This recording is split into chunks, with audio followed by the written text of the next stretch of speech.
사랑합니다. 네, 오늘 본문에 나오는 이드로는 출애굽기 2장에도 이미 소개된 인물로 미디안 족속의 제사장이며 또 모세의 장인인 사람입니다. 그는 이방인이었지만, 그리고 오늘 본문으로 우리가 헤아려 봤을 때 모세와 떨어져 있었지만, 지금까지 모세와 이스라엘 백성에게 행하신 하나님의 일들을 모두 전해 들었다라고 기록하고 있습니다. 그리고 지금까지 모세와 떨어져 지냈던 모세의 아내 십보라와 그리고 두 아들을 이제 모세와 만나게 하는 장면이 오늘 기록되어 있는데요. 먼저 첫째 아들의 이름은 게르솜은 나그네가 되었다라고 하는 이름의 뜻이고, 둘째인 엘리에셀의 이름은 내 아버지의 하나님이 나를 도우사 구원하셨다라는 이름의 뜻입니다. 즉 사실 모세의 아들의 이름만 보아도 모세의 자신의 인생 그리고 자신의 어떤 신앙의 고백을 하는 것을 발견할 수 있습니다. 나그네와 같은 그의 인생을 하나님께서 도우사 구원하셨다. 그게 바로 모세의 인생인 것이죠. 8절에서 그럼 모세는 자신을 찾아온 장인을 극진하게 맞이하며 또 정중하게 그를 대하고 있습니다. 그리고 그를 장막에 모시고 그에게 자신이 지금까지 있었던 모든 일들과 또 하나님께서 그 가운데 어떤 일을 행하셨는지를 자신의 장인에게 전하고 있습니다.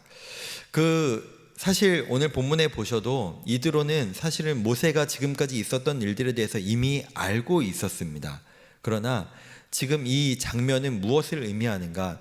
자신이 남들로부터 그저 전달받았던 내용을 오늘 본문에서는 그 장본인인 모세를 통해서 직접 그 모든 일들을 듣게 되는 장면이었던 것입니다. 그리고 이드로는 이를 통하여서 여호와께서 모세와 그 이스라엘 백성들에게 행하신 일들을 다시 한번 듣고 기뻐하며 찬송하였다라고 오늘 성경은 기록하고 있습니다. 그리고 중요한 것은 11절에 이드로의 고백이죠. 이렇게 11절에서 그는 말합니다. 이제 내가 알았도다. 여호와는 모든 신보다 크심으로 이스라엘에게 교만하게 행하는 그들을 이기셨도다 라고 하며 여호와가 정말로 참 하나님이심을 그의 입술로, 이방인이자 미디안의 제사장인 그의 입술로 고백하고 있는 장면을 우리는 볼 수 있습니다. 뿐만 아니라 그는 12절에서 하나님 앞에 제물을 바치며 제사를 드리는 모습으로 오늘 본문이 마무리되고 있습니다. 저는 오늘 이 본문을 살펴보며 또 이 본문을 다시 한번 묵상하며 이런 생각이 들었습니다. 모세가 자신의 삶을 통하여 경험한 자신의 하나님을 자신의 장인에게 진실되게 고백하고 전할 때 그의 가족인 이드로, 정말로 아직 하나님을 온전히 알지 못하는 한 영혼인 이드로가 하나님이 누구신지를 온전히 깨닫고 그 하나님을 찬양하며 예배하게 되는 전도의 현장으로 느껴졌습니다. 실제로 이드로는 분명히 하나님이 어떤 분인지 듣고 지식적으로 알고 있었습니다.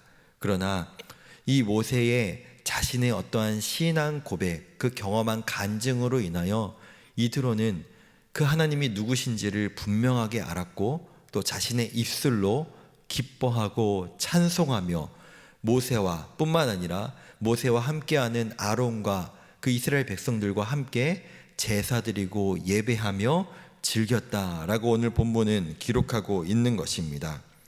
중요한 것은 모세는 지금 이드로에게 자신이 어떤 사람인지, 단순히 자신이 지금까지 어떠한 일을 행했고 자신이 얼마나 놀라운 기적을 행했는지를 전한 것이 아니라는 사실입니다. 모세가 이드로에게 전한 것은 자신이 지금까지 정말로 어렵고 힘든 그 경험과 그 상황 가운데 있었지만 그 어렵고 힘든 상황 가운데 세계 최강대국이었던 그 애국 가운데 자신에게 구원을 행하시고 이스라엘 백성에게 구원을 행하신 하나님을 자신의 장인에게 전했다라는 사실이죠. 즉 지금 모세가 전한 것은 하나님을, 그리고 그 하나님이 행하신 구원을 전했다라는 것입니다. 그렇게 이 모든 소식을 전해 들은 이드로는 모세, 너가 정말로 대단하구나, 내 사위인 모세가 정말로 훌륭하구나 라고 한 것이 아니라, 내가 진짜 알겠다, 여호와 하나님이 모든 신보다 크신 분이라는 사실을 내가 내 입술로 찬양하고 고백한다 라고 있는 것이죠. 뿐만 아니라 지금까지 우리가 출애굽기 본문들을 통하여 살펴보았듯이 모세와 아론은 수차례 내가 백성들과 광야로 나가 여호와 하나님께 번제를 드리겠다라고 했지만 번번이 무산되었고, 지금 오늘 장면을 통하여 사실 출애굽기 장면에서는 실제로 첫 번째로 번제를 드리는 장면까지 우리는 살펴볼 수 있습니다. 우리는 새생명 축제를 앞두고 있습니다. 우리가 작정하고 우리가 하나님을 전하기로 결신한 그 전도 대상자들이 어떤 분이신지 다 각자가 다를 것입니다. 가족일 수도 있고 내 어떤 지인일 수도 있겠죠. 우리가 오늘 기억해야 될 것, 우리가 전도 대상자들에게 정말로 이 교회로 모시고 와야 될, 또 그들에게 전해야 될 내용들은 참 여러 가지들이 있을 것입니다. 내가 지금 경험하고 있는 이 신앙생활이 얼마나 좋은지, 또 우리 교회가 얼마나 좋은 공동체인지, 또 우리 담임 목사님이 얼마나 좋은 분인지 전해야 될 내용들이 참 많겠죠. 그러나 우리가 정말 전해야 될 본질은 우리에게 구원을 행하시고 우리에게 은혜를 베푸신 그 하나님이 얼마나 좋으신 분이고, 그분이 우리의 삶을 어떻게 바꿔 놓으셨는지 전해야 되는 것이 바로 우리의 본질인 줄 믿습니다. 그 하나님께서 베푸신 하나님의 구원 때문에, 그 은혜 때문에 우리의 신앙생활이 좋은 것이고, 우리가 함께 이 신앙생활하는 교회가 좋은 것이고, 우리 목사님이 좋으신 것이라는 사실이, 우리 그 고백과 신앙생활의 그 우리의 간증이 우리의 삶 가운데 늘 있어야 할 줄 믿습니다. 그렇기에 우리의 삶 가운데 이 하나님의 은혜를 늘 전하며 늘 기억하며 늘 고백하는 우리의 삶의 모습이 우선해야 할 줄 믿습니다.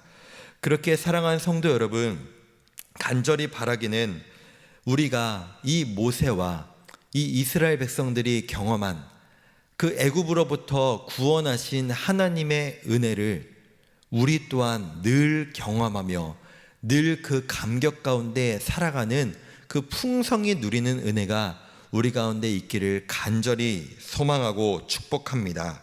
그렇기에 우리가 늘 하나님을 찬양하며 그 하나님을 전할 수밖에 없어서, 그 하나님이 너무 좋아서 전할 수밖에 없는 우리 성도들의 삶이 될 수 있기를 간절히 소망하고 축복합니다. 그리하여 나의 어떠함이 아니라, 나의 어떤 잘남이 아니라 내가 경험한 하나님, 내가 누리고 있는 하나님을 너무나 자연스럽게 내 잔이 넘쳐 그 하나님을 흘려보낼 수밖에 없는 삶이 우리의 삶이 되기를 간절히 소망하고 축복합니다. 말씀을 맺겠습니다. 곧 다가올 새생명 축제 가운데 먼저 우리가 하나님께서 우리에게 베푸신 은혜와 사랑을 다시 한번 헤아려 볼 수 있는 시간 되기를 간절히 소망합니다. 그로 인하여 우리가 정말로 사랑하고 우리가 정말로 하나님을 전하고 싶은 그 전도 대상자들이 내가 경험한 하나님으로 인하여, 그것을 전함으로 인하여 오늘 본문의 이드로처럼 너가 경험한 하나님을 나도 경험하기를 원한다, 너가 고백하는 하나님을 나도 정말로 참 신이고 하나님임을 고백하기를 원한다 라고 하는 놀라운 은혜의 현장과 시간이 11월 3일이 되기를 간절히 소망하며 축복합니다. 우리 또한 포기하지 않고 나의 어떠함이 아니라 하나님을 전하는 그 현장 가운데 놀라운 은혜와 감격을 경험하기를 소망하며 기도하기를 포기하지 않는 저와 우리 모든 성도님들 되시기를 간절히 소망하고 축복합니다.